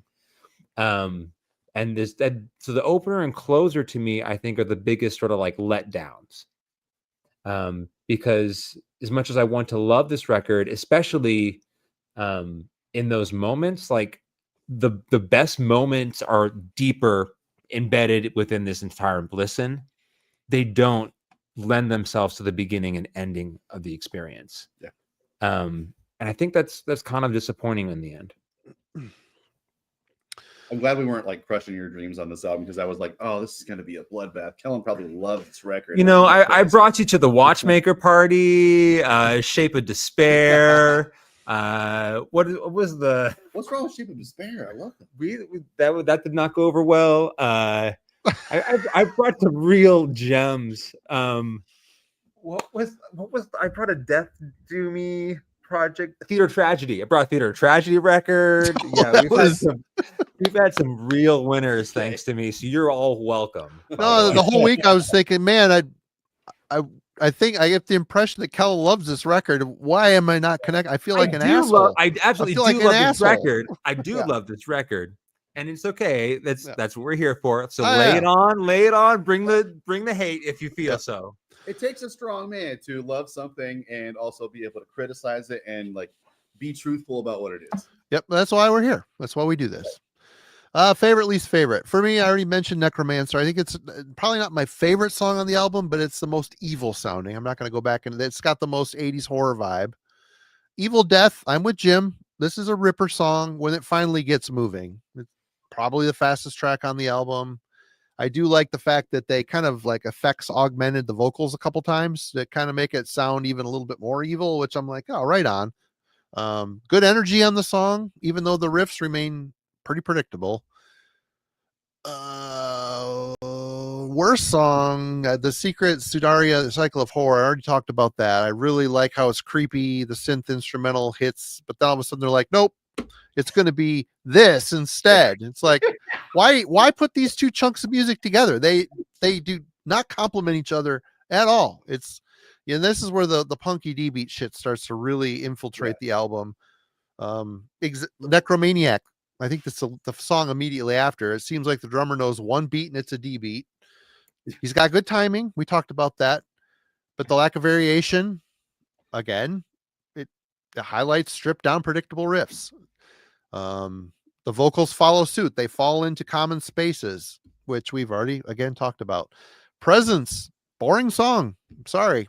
The drummer fights it, but just can't help but fall back into the D beat during the solo. He's got to get back in there. I'm here. I'm home. Yay. You know, I would have such a hard time playing this band because I wouldn't remember which song was different from the next. And Malediction, agreeing with Kellen here, the album starts and ends kind of in a lukewarm, but Malediction, there's a great buildup in the intro. It feels like we're finally going to go somewhere interesting and truly dark with the way they build this up.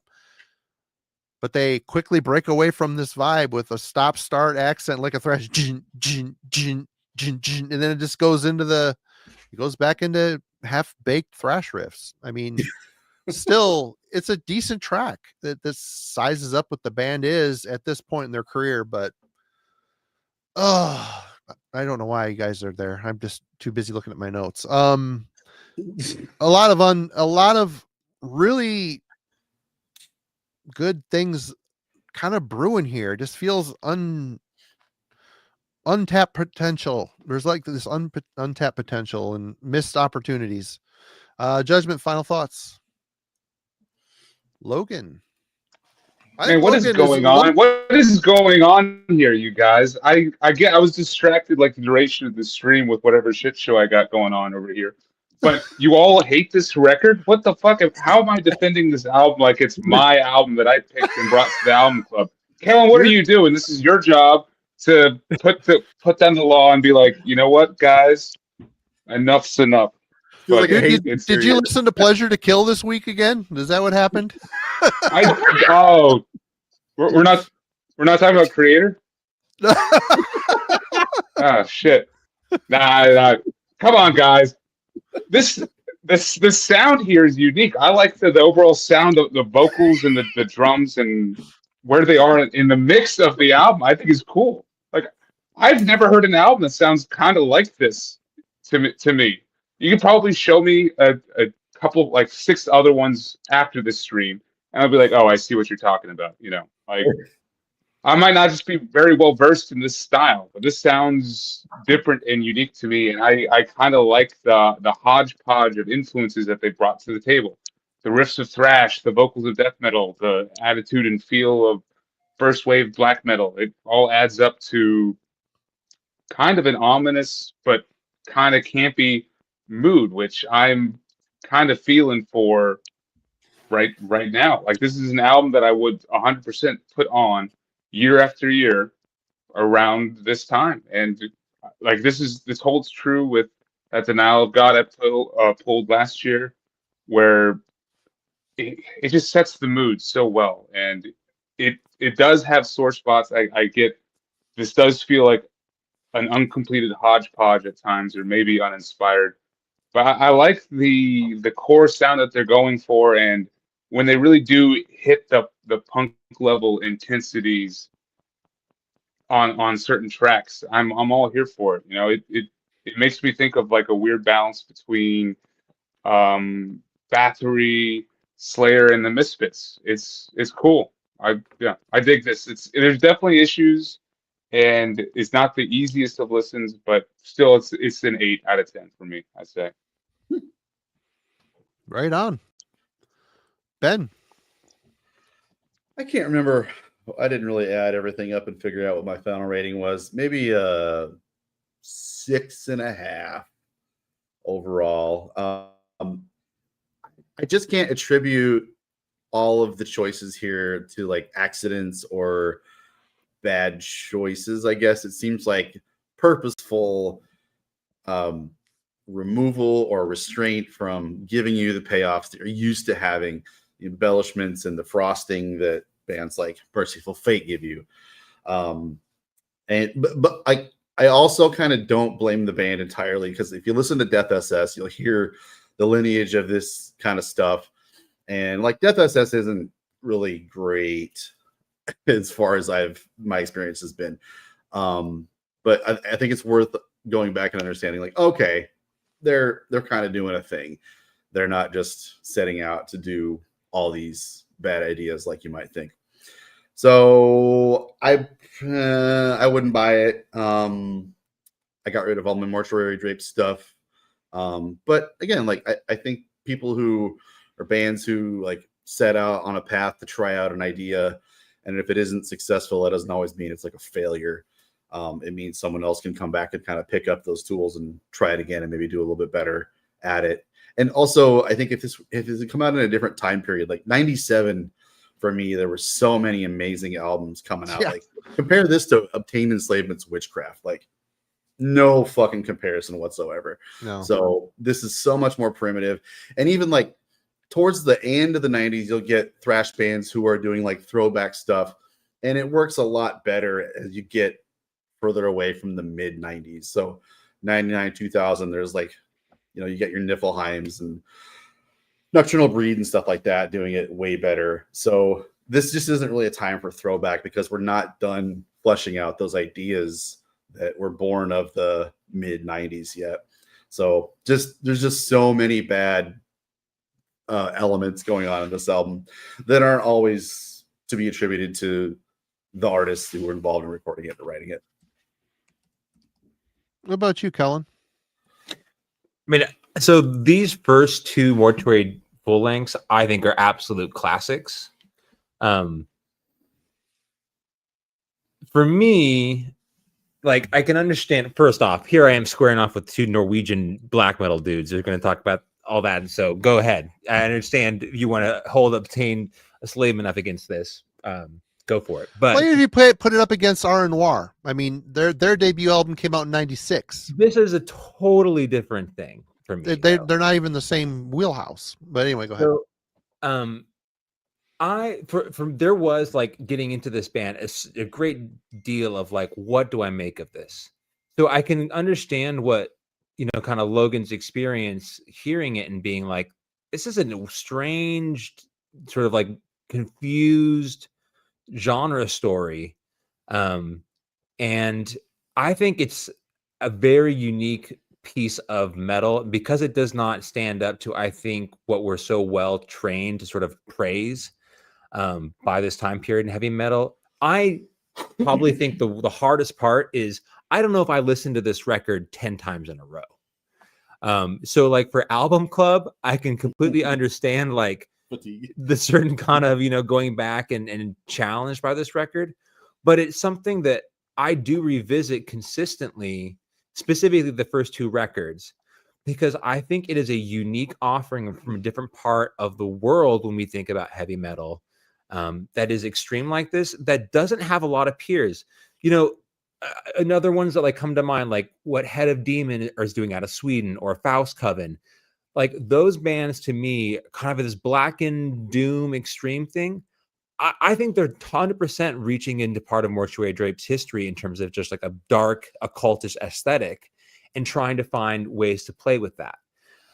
So there's so many interesting bands who are pulling from this. To Ben's point, as convoluted or potentially confused as this is aesthetically, sonically, instrumentally, I think it's one like the raw material going on in this record, I do think has a whole lot of life in terms of what bands can potentially play with. Obviously, like a band like Faust Coven has taken this and made it a far more of like a doom influence sort of thing. I think Jim showed a Faust Coven record here A recently. couple weeks ago. Yeah. So it's one of those things where, like, for all of its failings, I think there's a whole lot of appreciation to go into a record like this. And I would also say a thing for the debut as well. There's EPs that come around that I think are important. The two for debut records, though, are like the staples that deserve sort of greater recognition and praise. And I think because of its sort of obtuse nature, it'll probably have a greater lifespan as well. I think it won't get shelved into sort of some strange sort of catalog or pantheon of great black metal listens. It doesn't fit neatly into that category. And I don't think it's a death metal record. No. I don't think it's a doom metal record. So like what to do with this, I think is complicated, but I think that makes it an interesting story to tell at least. Yeah. There's a lot to be said. I think that the fact that they're on Peaceville now, 30 years later, like I still think like Peaceville maintains a pretty commendable roster. Yeah. Throughout all time. Pretty good. Yeah. Jim, your thoughts? So yeah, I'm not going to add too much more to what's already been said. I will say that if you are new to Mortuary Drape, get the first record. To me, it's the debut is where it's at. I'm eager to listen to that. Yeah. That one's the one for me. This one is still pretty good. You know, but I don't think it's great in the way that the debut is. So for me, you know, on my scale, which is, you know, would buy, would not buy, or would buy if it was cheap. I'd buy this if it was cheap. If I ran across it at a good price, I'd pick it up. But I'm not going to rush out and buy this one. I would keep my sights on the debut. There are really cool moments here, but for me, as cool as those cool moments are, there's just a lot of flaws here that would not want me to I wouldn't pay like $30 for the vinyl for this at all. But that's just me. That's my take. So. Yeah, I think what I've kind of come up with here is I came into this album with some expectations, and the way it looks, you know, the way it feels, it wants to be something that it's not, and it was definitely hard to critique this on what it is rather than what it isn't. So of course some of that seeped in to my analysis of this record, but ultimately it is not a bad record. It isn't. It's just a very unexciting record. And it's a type of record that it has kind of a I've heard this before type of thing vibe going on. But I could still see its relevance in its place. Like I said, I listen to it. I can hear maybe where, like I said, Necros Christos maybe took a little chunk from it and just maybe did it a bit better, a lot better. And I would have to give this a fair 6. I think 6 is fair. Because there's nothing on here I absolutely hated. I hated the fact that I couldn't.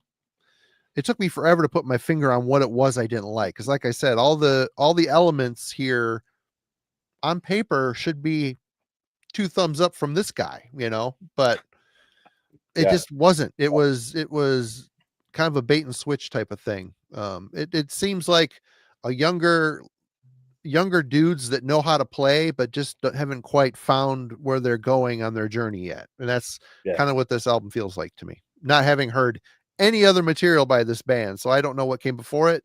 Jim says the debut's better. I have to trust him on that because he's my brother and I trust his opinion on this shit. And if he says more Celtic Frost and Hellhammer, then maybe that sits a bit better with me. As long as there's some more substance in the riffs. That's one thing that was a big disappointment here. Banal drum beats and equally interesting guitar riffs. So you need more than crying babies and a great singer to make a make a good album. But yeah, that's it. Good pick, Kellen. Seriously, we rambled on for a good 2 hours on this one. And who is picking for next week? Jimsis. Tis I. Yes, Yo Jimsis is here tonight. Music. And it is October. It is my birthday month. October Rust. Everybody get your oil out, your Diddy oil, and close, but no cigar. Oh, okay. But yes, it is in fact Druid's Autumn Aurora.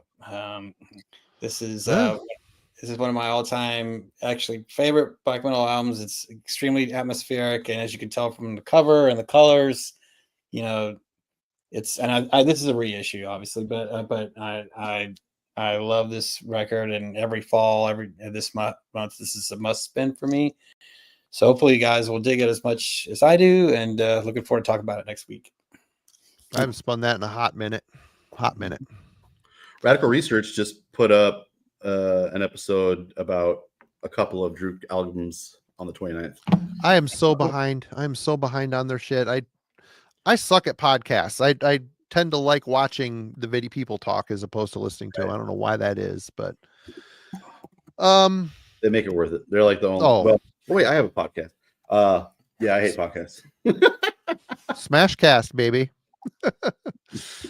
So we'll get to what's going on with we'll get at what's going on with Metallurgy this week. Let's find out what's going on over. All of a sudden, the clarity on your phone is perfect, dude. At the end, is perfect. Everything is great. What happened? 80.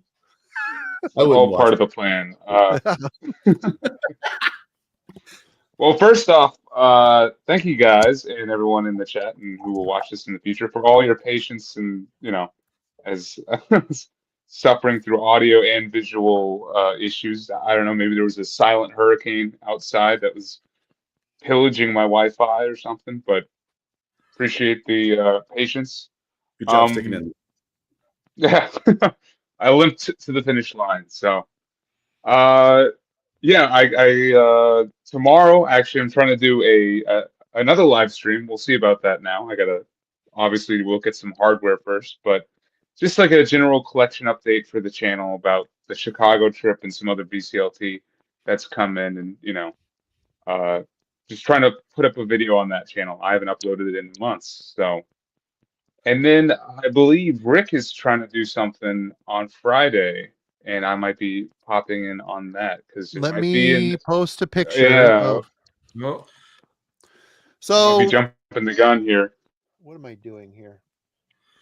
Metallurgy. I'm gonna. It's our yearly fat camp thing going on, so I'm gonna be in the woods with a bunch of old drunk guys, and so and then Alan can't make it. He had some plans going on, so Rick is going to be streaming over on his Dreadful Minutes channel. Link in the description. He's doing a Friends of Heavy Metallurgy push to 7,000 subs stream. It looks like it's Logan, Rick, Chris, Depeche Commode, and Brian Arkham are going to be doing their favorite autumn spins, what they listen to typically when the leaves start turning and falling down. So that's going to be over on the Dreadful Minutes channel at 9 o'clock. And I think they're going to be running it 9 to midnight like we normally do. Yeah, go ahead. We're trying to keep it the traditional. We'll see. There might be a element in Rick that's going to be like, let's go to 2 a.m. or something like that. But we're going to try to keep it to that 3-hour mark. So, right on. So yeah, that's going to be happening. And let me get this off the screen. So go click on the link in the description and go over to Rick's channel and subscribe if you have not done so already. I'm going to remove this. What else? You guys enjoy your week off. You've definitely deserved it. That's enough for me. So I don't know. Cheers, Alan guys. says we've done this once before. I don't remember us ever missing a Friday, but I can't think of a time. So 4 or 5 years. I don't know. Jim, what's going on with you? Some stuff is starting to brew. Yeah, we've got some materials from one of the bands we've been talking to. So we just got to finagle the artwork, get it into the templates and stuff like that. And once we get all that done, which that probably going to take a couple of weeks or more to get all that sorted out and approved, then we can send everything off to the press. So hopefully within a couple of months, we'll have another release out on Eihwaz. So yeah, we're looking forward to it.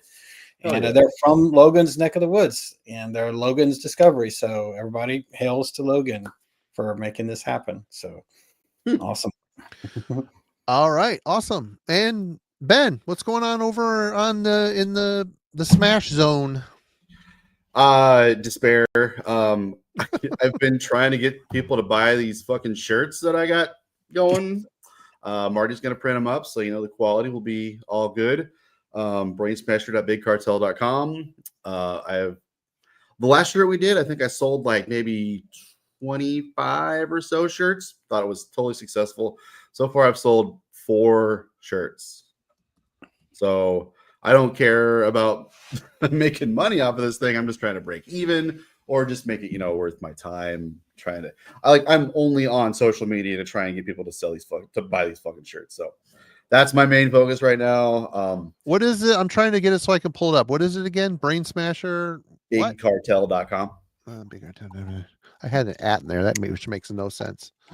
And then right before I left for this trip, I started tearing everything off the walls in my room. We're going to be painting the whole thing a different color. So redecorating, rearranging, just kind of cleaning all that up. It's been like almost 5 years now. Smasherbigcartel.com. All one word, right? No, there's a dot between. Have you ever heard of Big Cartel? Well, yeah, bigcartel.com, but is it brainsmasher.bigcartel.com? Yes. Oh, It's called a subdomain. it just pulls up mybigcartel.com. I click on it and it goes to having to log in. Brainsmasher.big. Maybe you put a www in front of it. No, I didn't put anything. Huh. Brainsmasher.bigcartel.com. Well, I suck at internet things. I just oh wait. Brainsmasher, thebrainsmasher.com. you can go to my channel and I have links in my videos about it. I just pulled it up on my phone. So It goes into login. What is going on? I think I put it in your private chat. I think you should. There'd be a private hot chat. As far as content, I need to get back to. I haven't done a podcast episode in a while, although I did the Norwegian death metal one a little while back. I've been doing mixing of Diavor material. We've recorded this super complex compositions, and I'm learning a lot of like mastering and mixing techniques in Reaper. So that's been taking up a lot of my time. But there's the shirt, everybody. There it is. Killer design. I love it. I think it's gonna look great. Smash their brains and eat their butts. Yeah. It's the same as the last shirt. I didn't feel like changing it. I don't know. I don't know what it is. I seriously think like social media is a really hard place to try and just be visible now. They're trying to monetize visibility and trying to get people to just shake their butts on camera a lot to get visibility. And it's just really hard to like, I have so many friends where I'll tell them about the shirt and they'll be like, oh, I haven't heard about it. And it's like, I've been blasting it out on Instagram for a really long time and YouTube, etc. So I don't know. But I think I'm taking pre-orders up until November 1st. So you got another couple of weeks. Yeah. Thanks for having me on. This is fun. Hell yeah. Kellen, anything going on with you other than obviously world traveling and all that? World traveling. No, so it'll be a big recording weekend for me. Basically, I'm going to do a video regarding the playlist I put together to carry me through my race. So just I got all the race photos and video. And then at around mile 30, I grabbed some tunes to kind of carry me through. So a bunch of Greek black metal records that I'll be talking about. And then On Sunday with Senor Morbid Crank, we'll be sitting down and talk about the new Vulcan record for the channel. So we'll be recording that on Sunday, so Marty can get that record review out. Logan actually has a review also that's been sitting in my queue, and I've been too freaking busy to edit it. So I'm sorry, Logan. It's coming. We'll hopefully It's all tomorrow I'll good. get it sorted. If All good, not, my it'll friend. be Monday. It's been a week. We'll just say that. Been a busy week. But yep, there you have it. We won't be here Friday. Go over the Dreadful Minutes, link in the description. So if you're not subscribed, you want to watch their episode, Be fine. go for there. It's gonna be great. Yeah, and thanks Rick for doing that, and Logan and everybody contributing. We appreciate it, of course. And that's it until next time. Cheers. Thanks everybody. Have a great one. We'll see you next week. Cheers. That's how you say it in Europe. Cheers.